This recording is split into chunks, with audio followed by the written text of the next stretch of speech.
இந்திய நதிகள் இணைப்பு, தீண்டாமை ஒழிப்பு, இந்தியாவில் தீவிரவாதத்திற்கு எதிரான பிரச்சாரம் போன்றவற்றை வலியுறுத்தி 93 நாட்கள் ரத யாத்திரை மேற்கொண்டார்.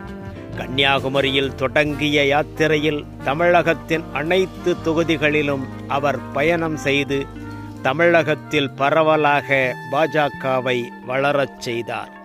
2014 தைவான் சென்ற முதல் நாடாளுமன்ற குழு உறுப்பினர்களில் இந்திய அரசாங்க பிரதிநிதியாக சி.பி. ராதாகிருஷ்ணன் அவர்களும் சென்றார். 2016 முதல் 2020 வரை சிபிஆர் அவர்கள் சிறு குறு மற்றும் நடுத்தர தொழில்கள் அமைச்சகத்தின் கீழ் வரும் அகில இந்திய தென்னை நார் வாரியத்தின் தலைவராக இருந்தார். பொதுத்துறை நிறுவனங்களுக்கான